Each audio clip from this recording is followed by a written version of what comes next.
수요를 억제할 수 있는 규제 정책이 나올 건데 그 규제 정책은 대출 규제라고 생각합니다. 강남 3과 용산을 제외한 모든 지역 일대가 다시 조정 대상 지역으로 묶일 일은 없을 거다. 강남 3과 용산 지역 일대는 규제 지역이 지속적으로 유지될 가능성이 매우 커질 거다. 네, 안녕하세요. 반갑습니다. 이경민의 부동산 하이킥의 이경민입니다. 자, 2023년 9월 부동산 시장 점검 관계장관 회의를 개최하고 약 10개월 만에 7차 관계장관 회의를 개최했습니다.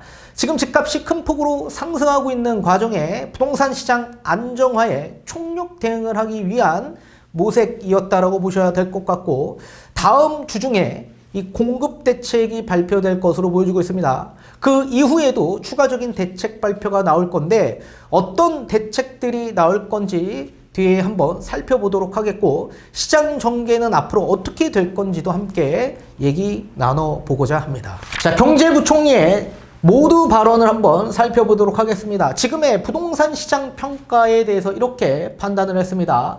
최근 부동산 시장은 서울 수도권 일부 아파트 중심으로 가격 상승폭이 확대되는 등 변동성이 커지는 모습이라고 했습니다. 지방과 비아파트 주택가격은 하락하는 등 지역별, 주택 유형별로 차별화 양상을 보이고 있고, 시장 전반이 과열되는 상황은 아니나 서울 수도권을 중심으로 상승세가 점차 확산되고 있어 정부는 현 상황을 엄중하게 인식하고 모니터링을 한층 강화하고 있다고 합니다. 국민의 주거 안정을 민생의 핵심 과제로 두고 관계부처 공조하에 부동산 시장 안정을 위해 총력을 다할 거라고 했습니다. 자, 거기에 따른 대응 방향에 대해서도 얘기가 나왔습니다. 자, 우선 청년과 무주택 서민이 안심할 수 있도록 주택 공급을 확실히 늘리겠다라고 발표했습니다. 교통 등 정주 요건이 우수한 3기 신도시 등을 중심으로 2029년까지 총 23만 6천 호를 시세보다 크게 저렴한 수준으로 분양하겠다라고 얘기하고 있습니다. 지금 공공택지 3기 신도시 등은 분양가 상한제가 적용되고 있기 때문에 그렇습니다. 또한 금년 하반기 그린벨트 해제 등을 통해 수도권 신규 택지를 2만 호 이상 추가 공급하겠다라고 얘기했습니다. 자, 도심 재건축 재개발을 통한 주택 공급도 촉진하겠다라고 얘기하고 있습니다. 윤석열 정부 들어 정비구역 지정이 대폭 늘어나며 도심 주택 공급이 과거 평균 대비 2배 이상 확대되었다라고 합니다.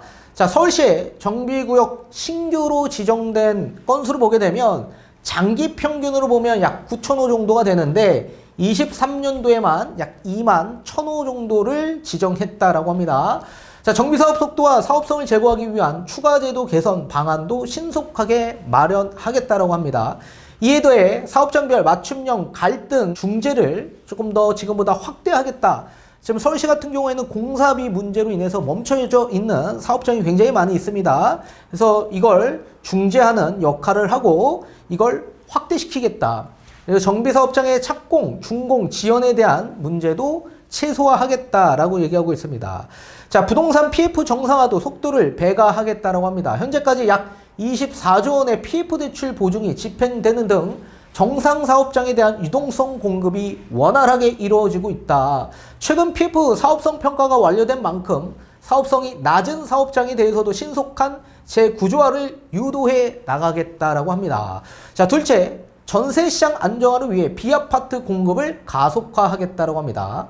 전세 사기로부터 안전하고 시세보다 저렴한 공공매입주택을 내년까지 당초 계획된 12만 호보다 최소 1만 호 이상 추가 공급할 계획이라고 합니다. 특히 이 중에 5만 4천 호를 금년 하반기에 전세 가격 상승세가 나타나는 수도권 지역에 집중 공급하겠다고 합니다.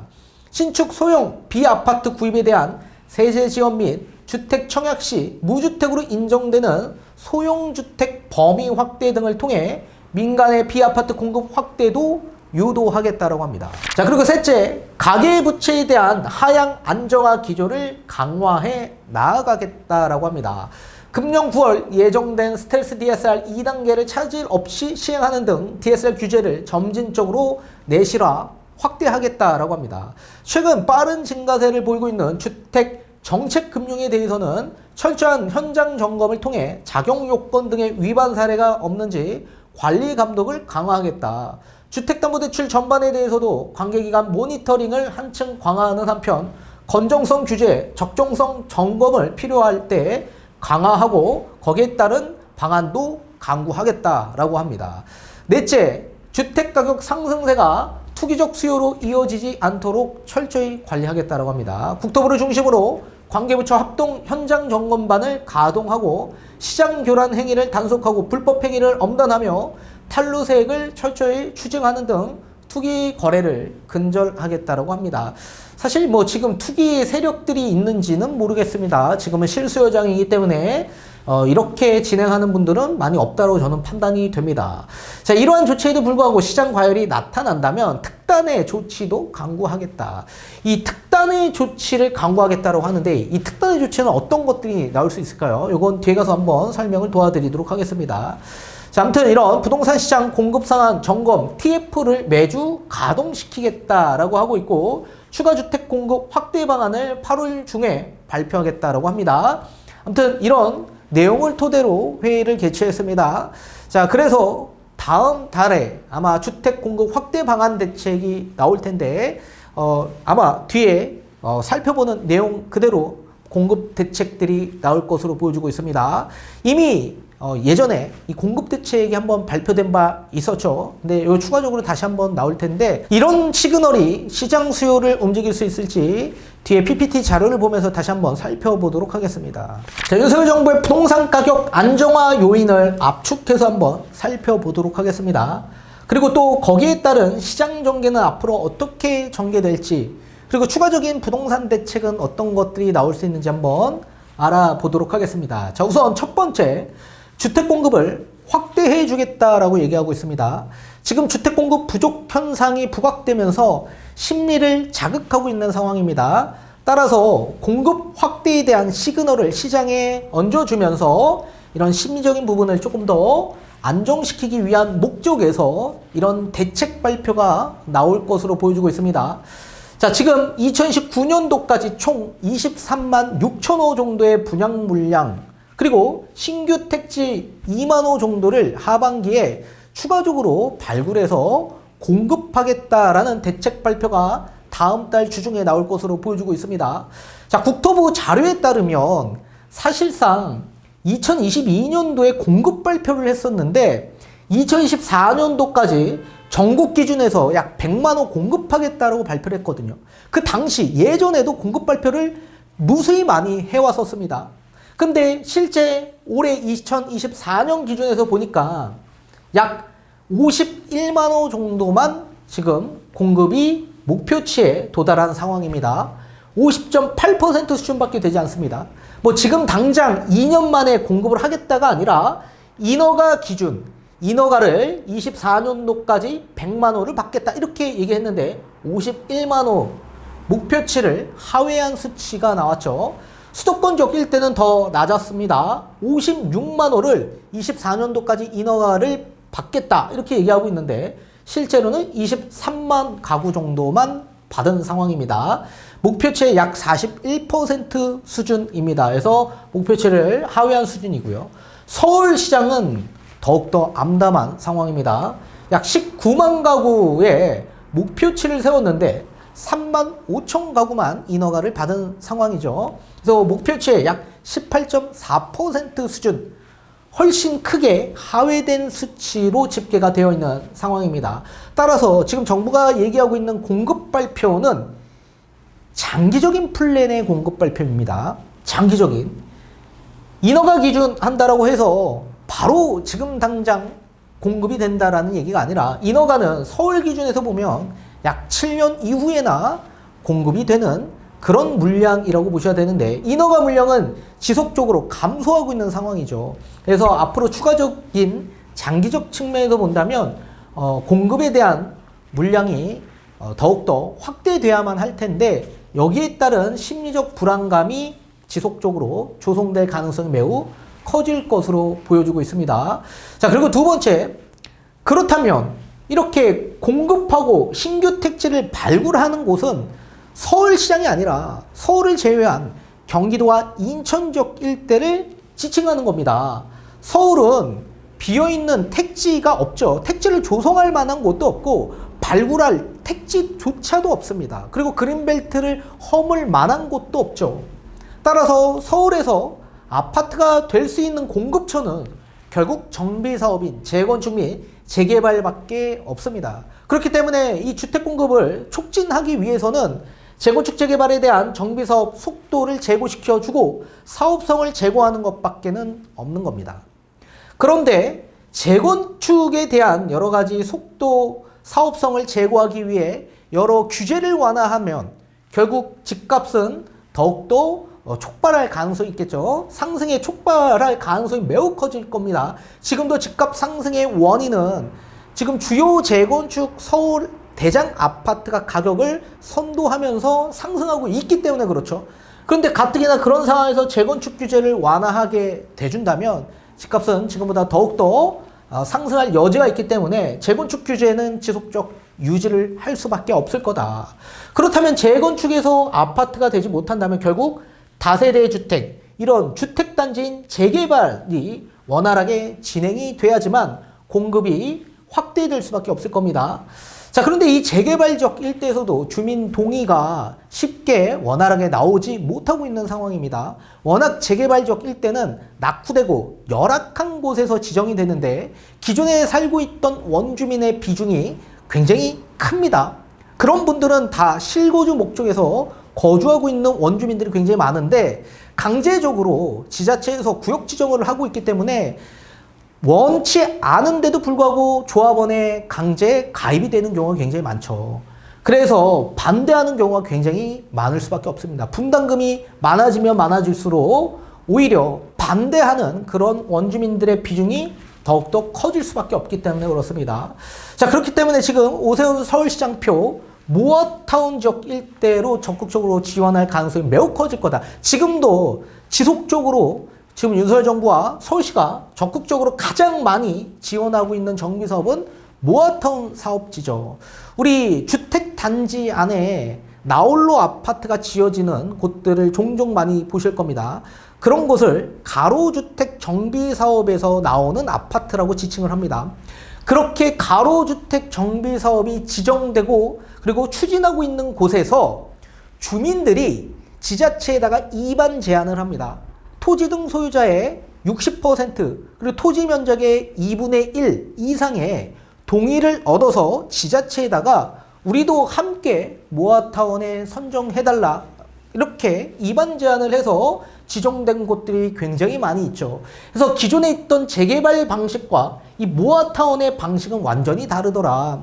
재개발에 있는 원주민들은 원치 않은데도 불구하고 어쩔 수 없이 구역 지정이 돼서 강제 조합이 되는 경우가 있는 상황이고 모아타운 지역 일대는 주민들이 이반 제안해서 우리 동의를 모아놨고 그리고 주변에 가로주택 정비 사업으로 진행되고 있는 곳이 있기 때문에 우리 함께 아파트 지어달라 이렇게 이반 제안을 해서 지정된 곳들입니다. 당연히 추진 동력 자체가 완전히 다를 수밖에 없습니다. 그리고 추진 단계도 완전히 모아타운이 재개발 방식보다 훨씬 더 간소화되고 있는 상황이죠. 그리고 사업성도 훨씬 더 높은 상황입니다. 그렇기 때문에 기존에 있던 재개발, 이 재개발이 지금 신속통합기획 방식으로 바뀌어져 있는 상황이죠. 또는 공공재개발, 이런 곳은 아마 진행 속도가 굉장히 더딜 가능성이 매우 커질 거다. 그런 반면에 투자 수요층들도 많이 유입되고 그리고 사업성이 많이 제고되고 있는 모아타운에 적극적으로 지원할 가능성이 매우 커지고 있고 앞으로도 그럴 가능성이 매우 커질 겁니다. 이미 지금 모아타운 1000세대가 넘어가는 모아타운으로 번동, 강북구 번동이 8월 달에 착공에 들어갑니다. 그리고 이미 중랑구 면목동 지역 일대는 사업 시행 인가가 났고요. 내년에 착공에 들어갑니다. 그 정도로 굉장한 지금 모아타운의 추진 속도가 빠르기 때문에 여기서 강력하게 지원할 가능성이 매우 커질 거다. 그래서 투자 수요도 굉장히 많이 지금 현재 유입되고 있는 상황입니다. 그래서 이런 주택 공급을 촉진하는 정비사업, 특히 모아타운 같은 지역 일대의 사업성을 제고해 줄 거다. 이렇게 보여주고 있습니다. 그리고 세 번째, 전세 시장 가격이 굉장히 지금 불안하고 있습니다. 전세 가격이 지속적 상승이 이뤄지고 있기 때문에 그렇습니다. 그래서 전세 시장 안정화를 도모하기 위한 여러 정책안들이 나올 겁니다. 특히 공공매입 임대주택, LH나 SH가 매입해서 임대를 주는 방식, 이런 임대주택은 2025년까지 1만 호를 추가 공급해서 약 14만 호를 공급하겠다라고 얘기하고 있고요. 또 수도권에 5만 4천 호 정도를 올해 하반기까지 우선적으로 먼저 공급해 주겠다라고 얘기하고 있는데, 수도권 지역 일대라고 해서 서울을 지칭하는 게 아닙니다. 아마 공공임대주택이 많이 되고 있고 공공분양 아파트가 많은 경기도와 인천 지역 일대를 지칭할 수밖에 없겠죠. 그래서 서울시장은 한계가 있다. 따라서 서울의 전세 가격을 안정화시키려면 결국엔 아파트의 매입 임대주택을 복원하는 방식밖에는 없을 것으로 보여지고 있습니다. 자, 8년 자동 임대가 말소되는 그런 장기 임대주택들이 있습니다.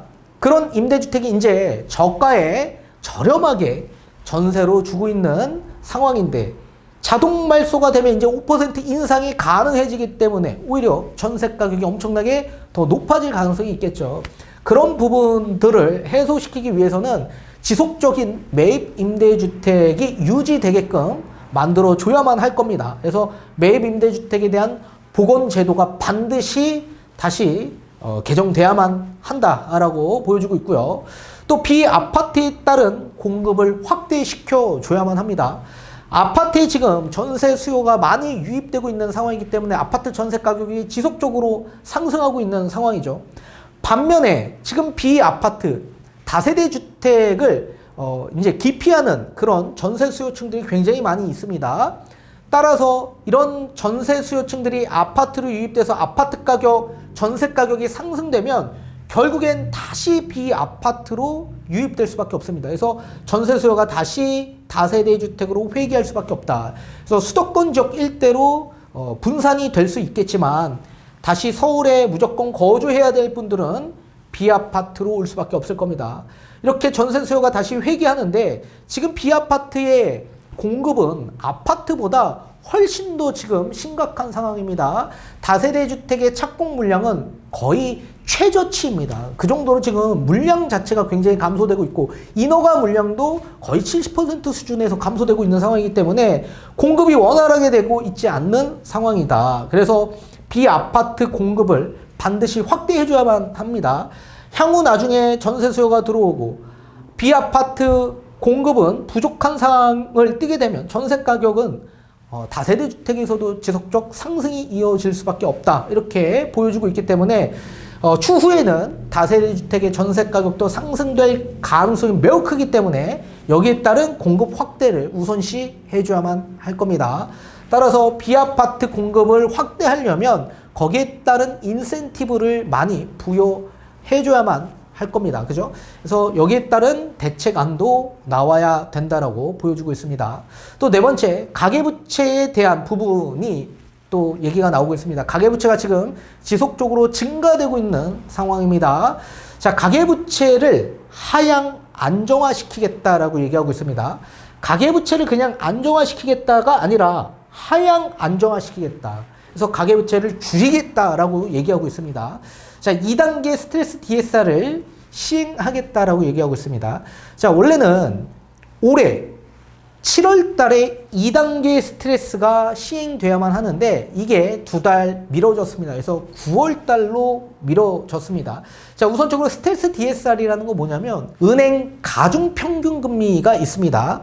5년 동안 가장 높은 가중평균금리에 그리고 현재 시점의 가중평균금리를 차감한 금리를 스트레스 금리라고 합니다. 그래서 이 스트레스 금리를 주택담보대출 금리의 가상금리로 같이 더해서 DSR을 계산하게 됩니다. 그렇게 되면 당연히 대출 한도는 축소될 수밖에 없겠죠.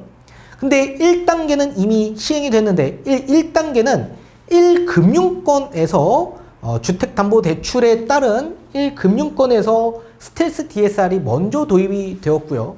2단계는 1금융권뿐만 아니라 일반 대출 그리고 여기에 2금융권까지 포함하게 됩니다. 이 금융권까지.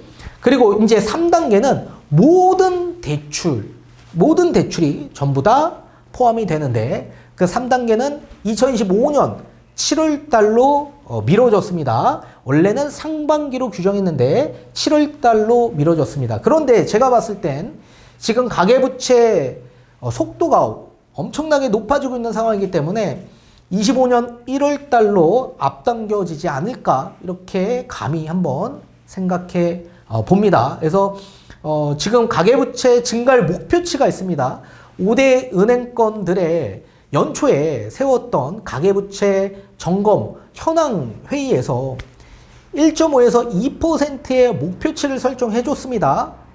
근데 지금 가계부채 증가율 목표치를 훨씬 더 초과한 상황입니다. 약 3% 수준으로 증가율이 엄청나게 높아지고 있기 때문에 아마 가계대출을 축소할 가능성이 매우 커지게 될 겁니다. 그래서 그게 축소되려면 스텔스 DSR을 빠르게 도입할 가능성이 매우 커질 수밖에 없을 거다. 그리고 지금 현재 투기 과열 지구 내에서도 LTV 50%대까지 대출이 나옵니다. 1주택은. 그리고 2주택은 30%까지 대출이 나옵니다. 근데 만약에 이 가계부채가 지속적으로 증가가 된다라고 한다면 이 투기 과열 지구 내 LTV 한도를 축소하는 대책이 추가적으로 나올 가능성이 매우 커질 거다 이렇게 생각합니다. 특히나 지금 집값 상승은 강남 3구, 용산적, 성동구, 마포구 이런 핵심 상급적 일대에서 집값 상승을 계속 이끌고 있는 상황이기 때문에 그런 상급적 일대를 우선적으로 먼저 규제하는 정책안들이 나올 가능성이 있을 거다. 수요를 억제하기 위해선 결국엔 이 금리 또는 대출에 대한 규제 정책이 추가적으로 나올 수밖에 없다고 저는 생각합니다. 따라서 강남 3구와 용산적 일대는 아직도 투기 과열지구로 묶여있는 지역이기 때문에 거기에 따른 LTV 한도 축소를 먼저 우선 시행할 가능성이 있다. 특히나 2주택자부터 우선적으로 규제를 먼저 들어갈 가능성이 있습니다. 2주택도 지금 LTV 30%까지 받을 수 있습니다. 그런데 2주택은 대출을 금지하는 이런 은행업 감독 규정을 개정하는 법안들이 나올 가능성이 매우 커질 거다 이렇게 생각합니다.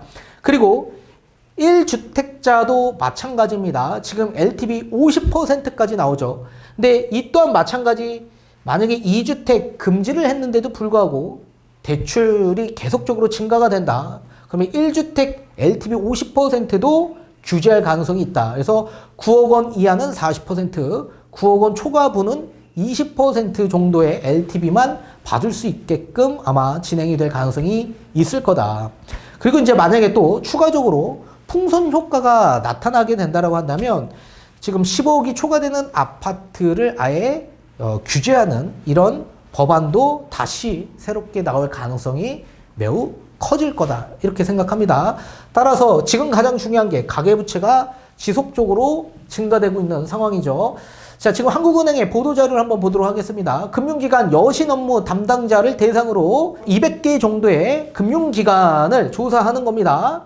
국내 은행의 대출 태도 그리고 가계 모두 다소 강화될 것으로 지금 조사가 되었고요. 비은행 금융기관의 대출 태도는 대체로 강화 기조가 유지될 것으로 전망한다. 이렇게 대출 행태 서베이에 대한 결과가 나왔습니다. 대출 태도를 한번 보도록 하겠습니다.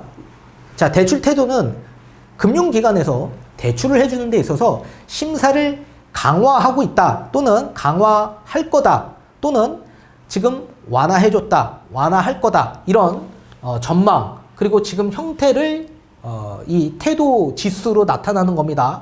마이너스가 되면 대출 심사를 강화하겠다라는 얘기고요. 플러스인 경우에는 대출 심사를 완화해줬다라는 얘기입니다.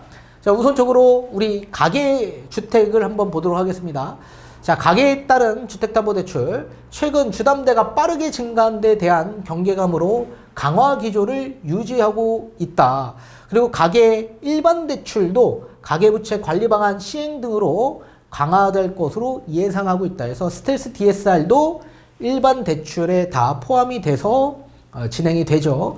자, 이렇게 한번 보도록 하겠습니다. 가계주택 2021년 4분기에는 마이너스 35가 나왔습니다. 그래서 가계대출 심사를 강화했다라고 보시면 좋을 것 같습니다. 가계 일반 대출도 마찬가지고요. 그리고 2022년 1분기까지도 마찬가지 강화했었습니다. 그리고 2분기부터 이렇게 완화를 지속적으로 해줬고요. 23년도에도 완화가 되었습니다. 근데 4분기부터 본격적으로 다시 대출을 강화하기 시작했습니다. 2023년 4분기는 채권금리가 급격하게 폭등했던 시장이었기 때문에 강화했었죠. 그리고 24년 1분기 완화해줬고, 그리고 2분기부터 또 집값이 상승되면서 강화하기 시작했습니다.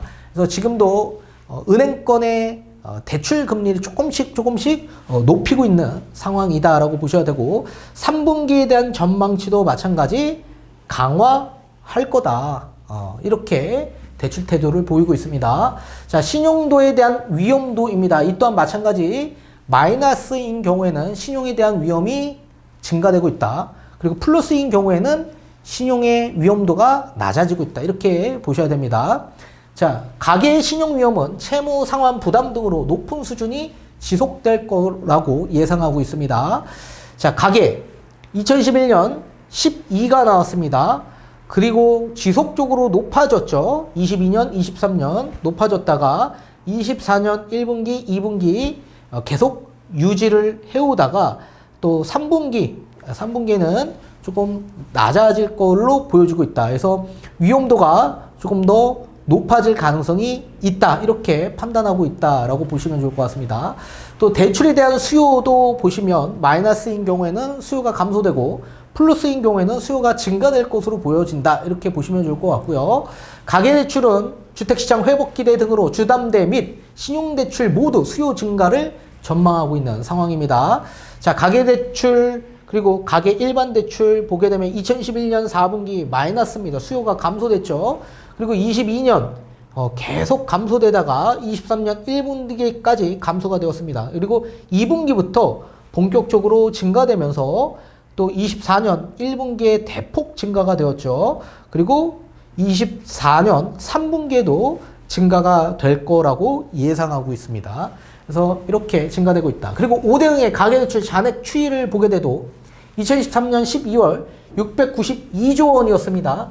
그런데 2024년 6월 달에 약 708조로 급격하게 잔액 추이가 높아지는 걸 보실 수가 있습니다. 그만큼 지금 주택담보대출을 받아서 갈아타기, 내 집 마련하시는 수요가 증가되고 있는데 그 증가된 시기를 보게 되면 24년 3월부터 본격적으로 증가되는 걸 보실 수가 있습니다.